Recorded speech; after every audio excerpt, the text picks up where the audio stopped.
Communication is probably the most important thing in terms of getting around in today's world. Whether it be trying to apply for a job interview, speaking with your manager, or trying to negotiate, communication is literally the most important thing that you'll have in your arsenal. So in terms of communicating, you want to make sure that you are at the top of your game and that you're able to communicate effectively, clearly, and reliably so that people are interested in what you have to say and you're showing that you're interested in what they have to say. So in this video, I'll be going over a few simple ways that you could be a more effective communicator to be able to get that job interview that you're looking for, or to even get hired to that job and get that new raise that you're looking to get. The first and most important way of being a great communicator is by having eye contact during any given conversation.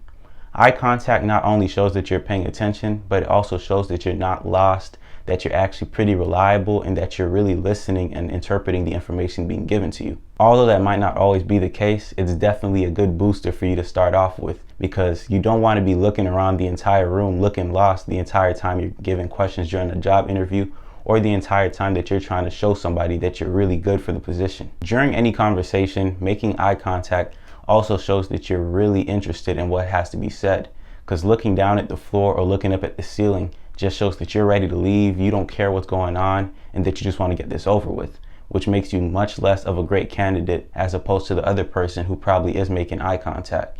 So it's extremely vital that you pay attention and you make eye contact with whoever is speaking to you. Next up, in order to be a very good communicator, you also have to pay attention to the conversation. It's extremely common for humans to just drift off and go into their train of thought during any conversation. You might be thinking about what you're going to eat later today, or what happened yesterday, or how you have to get home and do the laundry. Whatever the case is, there's going to be thoughts that cross your mind. And usually this is the easiest way for you to get lost in terms of whatever's going on during a conversation. You want to make sure to block out this train of thought, and if you catch yourself slipping away, snap back into focus, because you don't want to be lost when asked any questions, and you don't want to appear as if you haven't been paying attention the whole time, because that kills your chances completely. It's been said time and time again that after 30 seconds of listening to a conversation, our brain will have a tendency of slipping away. So always make sure to try to stay focused and show the person that you're actually interested. Next up, in order to be effective, you also want to ask questions during a conversation. And that doesn't mean talking over a person who's speaking at the moment, but you want to wait till they stop speaking and just ask questions for either clarity or to show them that you're really being interactive in any conversation. Asking questions not only shows that you're paying attention, but it also shows that you're interested in what has to be said. And when that's the case, people tend to be more interested in repeating themselves, and they don't have an issue giving you a few more tries in terms of understanding what they have to say, because they understand that you're trying.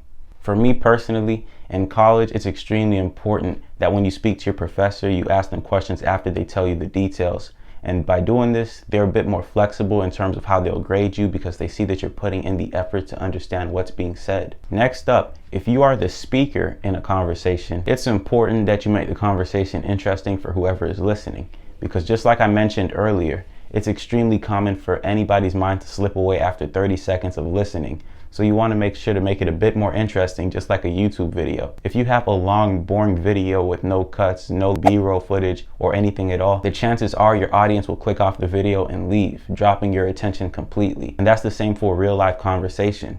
If the person doesn't see anything of interest being displayed in a conversation, they're going to completely slip away and not pay attention anymore. So a few ways that you could keep a conversation interesting is by either cracking a few jokes in between, or making hand gestures that show the person that you're trying to get their attention.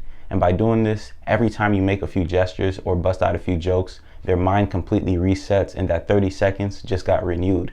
So they're continuously listening to what you have to say. To be an effective communicator, you also want to avoid any bias during a conversation. In order to be effective during any conversation, you have to be open to both sides of any argument. When speaking with somebody, they might have a completely different opinion from what you have, and you don't want to start an argument by completely disagreeing with them because of your past experiences. And usually this is called a canned planned thought, which is a response that somebody already has automatically generated in their mind that's related to whatever experiences they've had prior in their lifetime. And pretty much a canned planned thought is bias that you have without even knowing it. You want to be open to understanding how one person felt during any given situation versus how you felt, and you want to be accepting of whatever opinion they have to offer. Communication is definitely not by any means something that's easy to do if you're not used to speaking to people. But over time, when you start to speak and articulate your voice, it will be a lot more easier.